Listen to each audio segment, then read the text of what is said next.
ප්‍රශ්නේ දැන් ඔබතුමාලා බඩිගුරු වගාව ප්‍රවර්ධනය සඳහා යම් ක්‍රමවේද සකස් කරා. හැබැයි උවමනාම දේ තමයි ගොවියාට නිසි මිලක් ලබා දීම. එතකොට ඔබතුමාලා පිළිගන්නවා ඇති ගිය කන්නේදී ඔබතුමාලා ගිය කන්නේ බඩිගුරු අස්වැන්න නෙලන කාලේ තමයි ලංකාවට බඩිගුරු ටික ගේන්න අවශ්‍ය මේ අවසරයන් දීලා තිබේ. ඒ නිසා ගිය කන්නේදී ගොවීන්ට බඩිගුරු වගා කරපු ගොවීන් විශාල වශයෙන් අර්බුදයටපත් වුණා.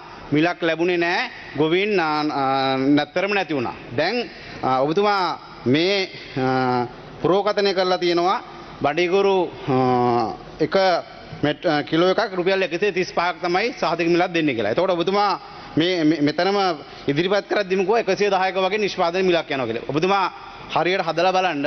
එතකොට රුපියල් 25 නම් බඩිගුරු ගොවියාට තියෙන්නේ. ඔබතුමා මෙතනම ප්‍රකාශ කරා ගොවියාගේ පවුලේ ශ්‍රමයත් මේකට ඇතුළත් කරන්න නැතුව තමයි මිල තීරණය කරලා තියෙන්නේ කියලා. එතකොට රුපියල් 25 නම් තියෙන්නේ. ඔබතුමා කියනවා හෙක්ටරයකින් 4.8යි මෙට්‍රික් ටන් ගන්න පුළුවන් කියලා. එතකොට රුපියල් 80000ක් තමයි ගොවියාට තියෙන්නේ. රුපියල් 80000ට පවුලේ ශ්‍රමෙත් නැතුණාම එතකොට මේ මිල සාධාරණද කියන එක ඔබතුමා හරියට බලන්න තියෙන්නේ කියලා. අනිත් එක තමයි ඔබතුමාලාගේ හෙක්ටර කොබ්බෑ කඩුව පරිශන මධ්‍යස්ථානයේ මිල ඒවා AC කාමරවල හදන මිල මේ ගොවියා බිමේ ඇත්තටම මේ මිල යන මිල පිළිබඳව අවබෝධයෙන් නැතුව කරන දේවල් නිසා ඒක ගැන අවධානය. ඒ වගේම ඊළඟ ප්‍රශ්නේ තමයි දැන් බඩිගුරු ගොවියා නැත්තරම නැතුණා නිෂ්පාදනයේ මේක නිසා. මම ඊළඟ ප්‍රශ්නේ දැන් උදු ගොවියටත් මේ ප්‍රශ්නේ තියෙනවා. උදු නිෂ්පාදන කටයුතු පටන් ගන්න තියෙනවා. ඊට පස්සේ මම විපක්ෂ නායකතුමාට යොමු කරනවා. ඒ වගේම ඔයාලට මතක් කරනවා මේ ගරු විපක්ෂ නායකතුමා.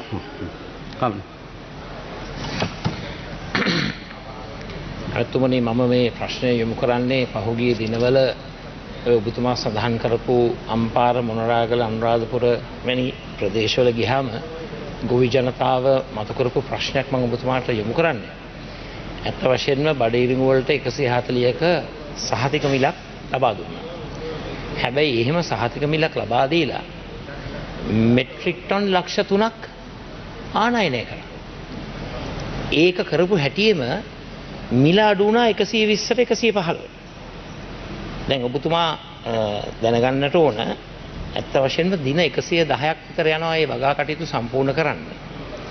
මොකද්ද ගොවීන් කරේ?